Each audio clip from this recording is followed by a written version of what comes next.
Ay, may music. Narinig ko yung ba may music? Hindi ko maka-choice kung mag-mic ko. Narinig niyo ba yung music? Thank you sa pakulay ni... Ano yun? Wala. Miyatan? Thank you. Wait lang po ha. Lipat po tayo sa my loob. Kasi may music. Sweetie pie, thank you sa pakulay po. Wait lang, lilipat po ako. I-try ko mag-mic kasi may music dito sa labas. Excuse ako. Wait lang. Itas ako. At kasi may music po dun sa labas at hahanapin ko ang aking mic. Para... Ay, wala ba? Di ba marinig? Kasi malakas eh. Marinig ko.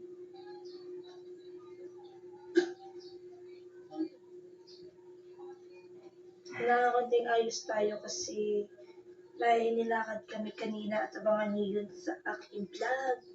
I-upload ko po mamayang gabi. Abangan niyo po. At ang aming mic at wala dito.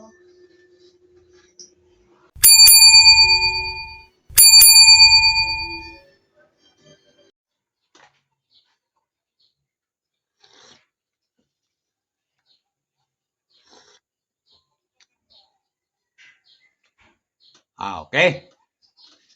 Mga kabayan ko dyan. Gusto po kayo dyan? Mga kabayan ko dyan. Luzon, Visayas, Mindanao. Maging sa ibang bansa na mga OFW natin, mga Crespo pa natin dyan. Welcome po kayo sa aking YouTube channel. Saan makipay naman doon na ron, welcome kayo sa aking YouTube channel. Please subscribe, like, share, and comment. At no skip ad. Okay? Itong video upload ko, comment ko, doon sa upload sa live ni Krishna. Kasi marami ang nag-comment dito sa comment section na yung live daw ni Krishna ay wala raw kakwenta-kwenta. Mga viewers ko. Wala raw kakwenta-kwenta yung live ni Krishna. Ang pinagbabasa ay puro mga kuan lang sa kanyang live. Naubos yung oras at load ng ilan na mga viewers. Wala raw kakwenta-kwenta. Yan ang comment ha.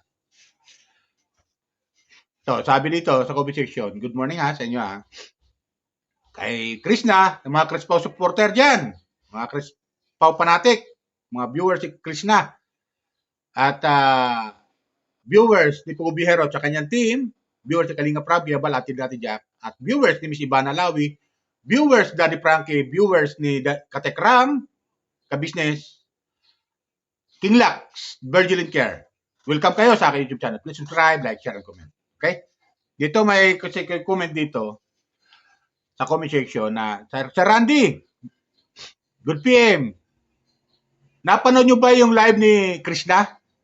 Walang kakwenta-kwenta, naubos lang yung aking load. Wala namang sasabihin kasi ang kanyang pamagat ay may sasabihin siya. Di ba?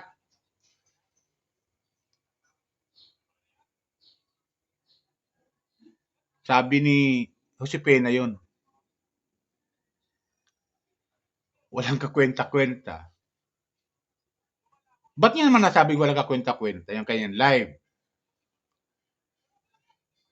Maganda naman eh. Yung kanyang live eh. May mga sinabi naman siya ron. Yung mga nagpapakulay sa kanya, binabati naman niya. May mga sinabi naman siya doon. Mahina yung signal doon sa lugar na yon. So yun ang mga sinabi niya. Kasi di ba sabi niya, may sasabihin siya. Yan ang mga sinabi niya.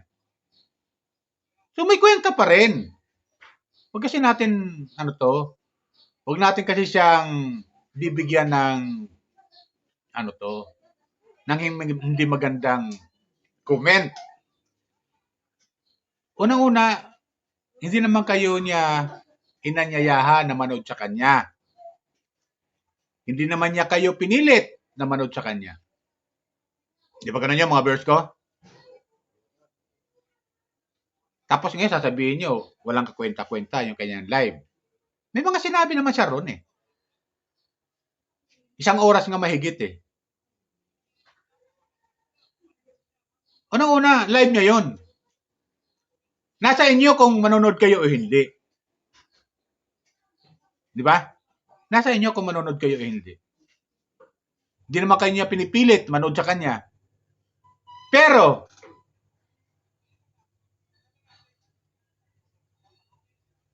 yung iba doon, pag nanood kayo ng live, ubos talaga yung load nyo. Sa totoo lang, ubos talaga yung load nyo. Kung meron kayong load na mga 200, kung nakadata lang kayo pag nanood kayo ng live sa ganong oras, kakainin lahat talaga yung kuan nyo. Yung load nyo. Kung nakadata lang kayo. Pero kung wifi, okay lang yon. Kaya, may advice ko na lang, lalo sa mga tagahanga ni Krishna, mga viewers ni Krishna, kasama ng mga bashers, huwag kayo manood ng live. After live, saka kayo manood.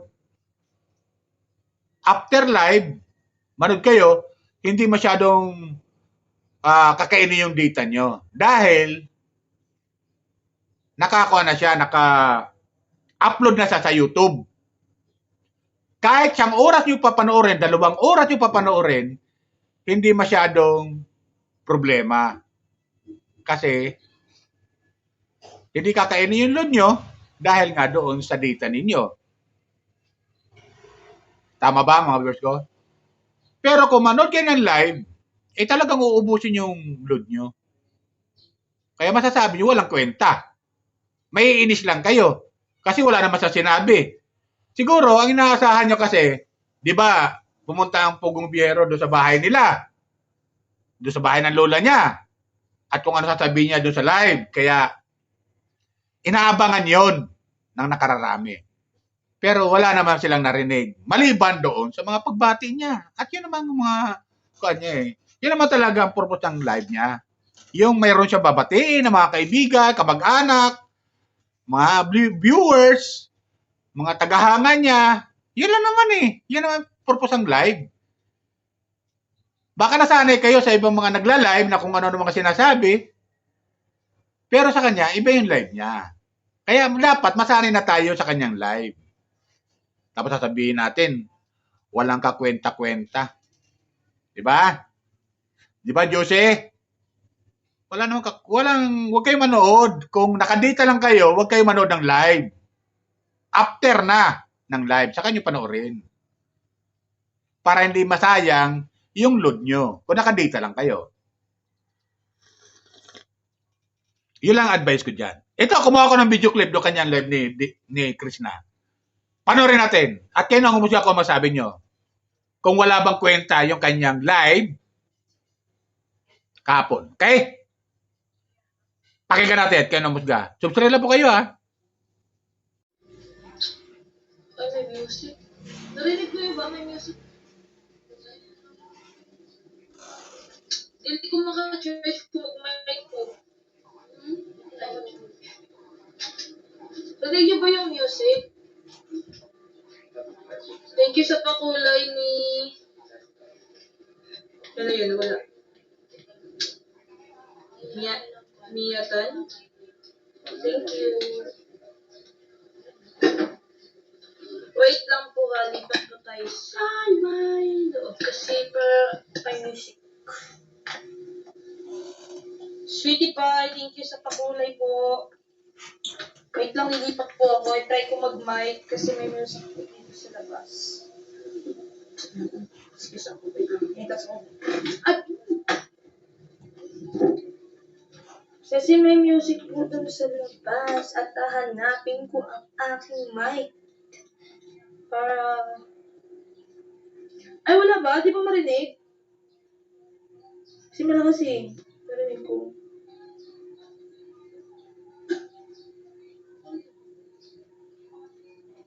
Konting ayos tayo kasi may nilakad kami kanina at abangan niyo yun sa aking vlog. I-upload ko po mamayang gabi, abangan niyo po. At ang aming mic at wala dito. Our music. Shout out kay, ano ba ang hirap ng pangalan nito?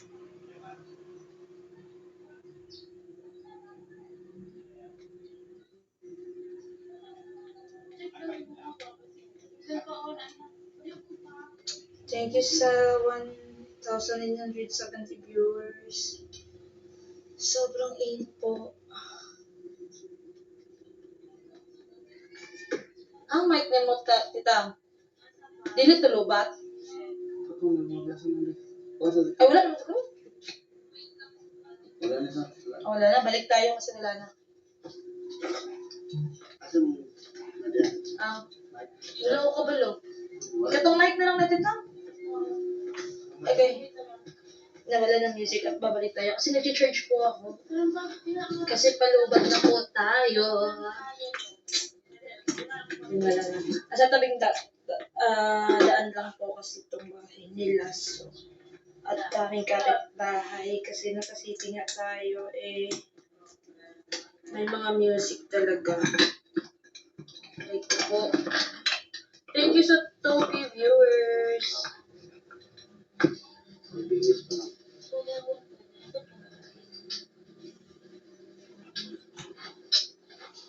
Yes po, thank you.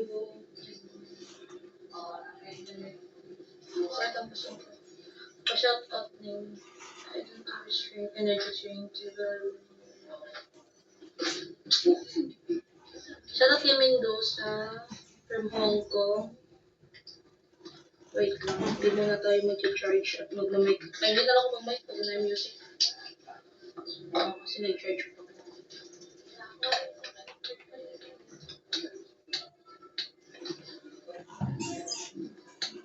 Welcome back to the shout out from Saudi.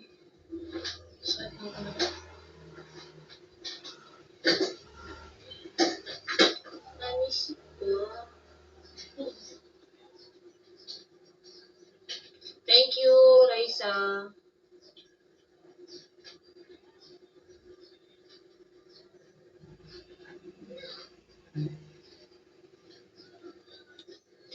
Ngayon lang kasi ako tayo mag-live kasi yan na nga, maingay dito pag sobrang hapon na maingay. Thank you sa nagpakulay, Almanalang, for 4283. Like Chris na pala yun sa pag-vlog. Backward ko dito. Thank you so much. Ingat po. God bless you. Shout out Primo. Sino si Primo? Okay. I think yun si Primo yung palagi nanonood sa vlog ko. Si Uncle. Yung daming cellphone. Ayun, naugan ako kinulat. Ay, Ati Tata. Shout out, Ate Lim. See you next day. Baka makalugar may makaadto, may draa. Ang dama ng mga papalis na draa.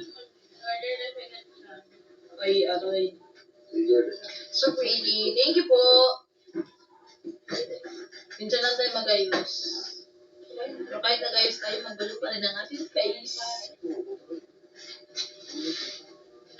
Oh my God! Thank you kay Dorita Garcia sa pakulay, then kay Joy Valera. Thank you po! Thank you so much. Ingat kayo palagi. Thank you kay Juicy, 1976 sa pakulay.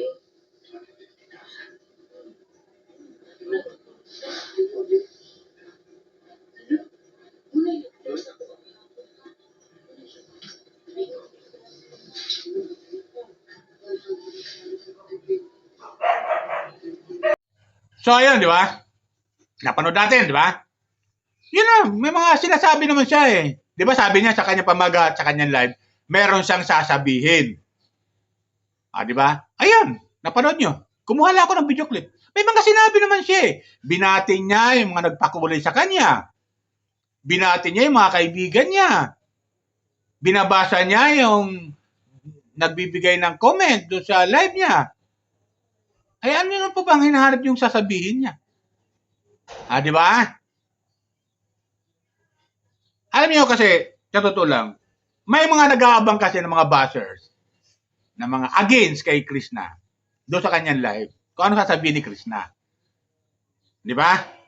Hanggang sa natapos yung video, wala namang sinasabi. Maliban doon sa mga taong mga binati niya. Doon sa mga taong mga nagpakulay sa kanya.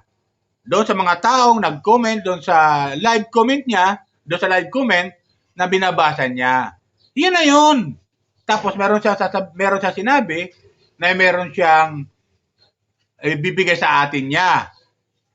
At meron siya sinabi na namasyal sila ng atin niya. So yun, at least yun ang sinabi niya. Huwag na tayo maghanap pa doon, masigit pa roon. Makontento na tayo kung ano sinabi niya. Ngayon, dinapanood nyo na siya sa kanyang live, di ba? At wala lang siya sinasabi. At sabi niya, may sasabihin siya. Huwag kayong manood ng live talaga. Dahil kakainin, kung nakadita lang kayo, kakainin talaga yung load nyo. Kung nakadita lang kayo. Huwag kayong sumabay sa live. After live, pwede nyo na panoorin. Di ba? After nun, saka nyo panoorin yung kanyang live. Pagsawa kayo sa panonood ng kanyang live, hanggang sa matapos yung kanyang live, doon, hindi kakainin yung dita nyo. Kasi nakapasok na yun sa YouTube. Siguro ngayon, baka, di nyo ba alam na yung kanyang live, trending? Umabot na 100 plus views. Siguro, may mga nanood doon, hindi after na ng live niya. Kasi kung nakadita ka nga naman, talo ka. Siguro, sama talaga ito. Dahil nanood siya ng live, naubos yung data niya, wala naman pala sasabihin si Krishna. Di ba mga viewers ko? Huwag kayong manonood ng live na live talaga. Ubus ang data nyo. So, meron pa dito. Basa tayo ng comment. Sarap panoorin, magbasa ng comment ng mga kanin. Akala, good PM si Randy. Akala ko may sasabihin siya. Wala naman pala sasabihin. Kinain lang yung aking data. Di ba mga viewers? Matatawa kayo sa mga comment section talagang. Dito sa comment section, matatawa ka eh. Wala naman. Ang sasabihin niya, sinabi niya, yung mga,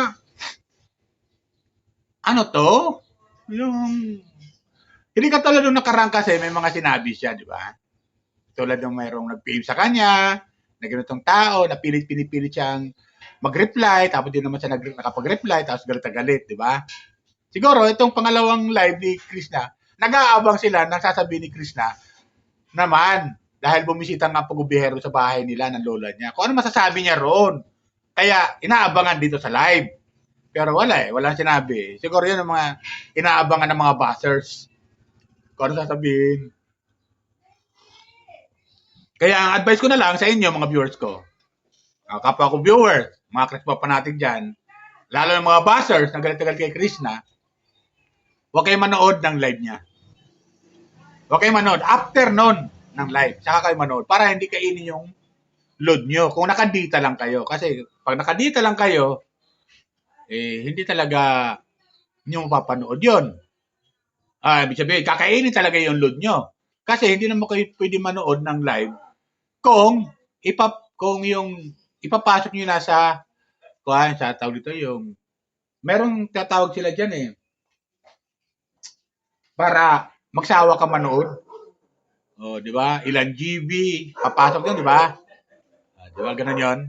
Ilang GB ang doon papasok yun Pero kung naka-live ka, nag-load ka ng 500 para walang panoorin yung kanyang live. Kasi hindi ka pwede makapanood ng live kung hindi mo talaga as in actual yung upload mo.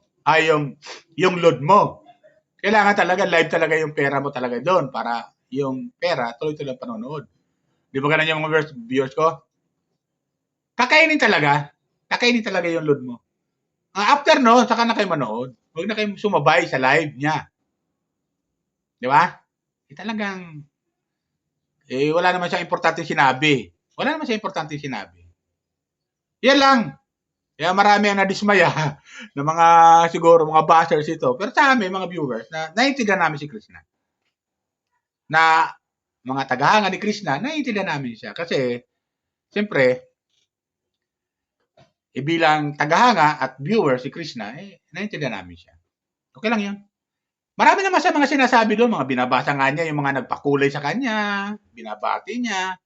May mga binabasa naman siya na na mga bumisita sa kanya, yun. May narinig nga ako doon sa kanyang live. Si Sir Paul, bumisita sa kanyang live. Si Junjun TV. So, gano'n, di ba? Yung mga binabati niya yun. Yun na yun. Pero higit pa doon, wala na. Wala na siyang sinasabi. Maliban doon sa mga binabasa niya doon sa comment section. Sa kanyang live. Di ba? At doon sa mga nagpakulay. At doon sa may pinuntahan sila ng ate niya. Yun na yun. Makontento na tayo doon. Kaya yun ang pamagat niya, meron siyang sasabihin. Kaya yung sasabihin niya, ang kanyang pamagat, yun nga, meron siyang, umalis sila ng ate niya, may pinuntahan sila, yun na yun, sinabi niya. Di ba? Comment lang kayo mga viewers ko kung tama sinasabi ko. Kasi may nag-comment, wala raw kakwenta-kwenta yung kanyang live ni Krishna. Huwag kayo manood kung hindi naman kayo pinipilit manood sa kanya Ganun lang yun. Tapos, nung wala kayong marinig kung ano-ano sasaman loob nyo. Huwag kayong ganon. Huwag kayong manood sa kanyang live. Para hindi maubos yung load nyo. Ganon lang kasimple. Pero kung naka-wifi naman kayo, choice nyo yun. Kung manonood kayo o hindi. Di ba ganon yung mga viewers ko? Choice nyo yun. Di naman kayo niya pinipilit manood sa kanya Basta siya, magla-live. Di ba ganon yan? Yan lang sa akin. Sana nagustuhan niyo yung aking comment doon sa live video ni Krishna. May mga sinabi naman siya ron. Binati niya yung mga taong nagpakulay sa kanya. Binati niya si Sir Paul. Yeah? Pero kasi bumisita Si Junjun TV at yung iba pa, di ko masyado matandaan yung mga sinabi. Ayun. Sinabi niya, may pinuntahan sila ng ate niya. Mga ganon. Yun na yun. Makontento lang tayo, hanggang doon lang tayo. Di ba mga viewers ko? Komenta kayo kung tama. Alam kong nabiting kayo sa sinasabi niya Dahil wala naman kan. Basta tama na yun, yung kanyang live. Okay na yun. At sinubaybayan naman ng nakararaming mga viewers, lalo mga tagahanga ng Chris Pao. Okay? Yan na po. Paalala ko lang ulit, mga viewers ko, baka may nanonood dyan. At kuminta kayo Kung di pa kayo nakapag-subscribe, subscribe na po kayo, like, share, and comment. Okay? At no skip Yan lang. Supportan lang natin si Krishna. Tuloy-tuloy lang tayo sa panonood sa kanya. Okay? Yan lang po. Bye. Ingat po tayo lagi. Pagpalain po tayo ng may kapal.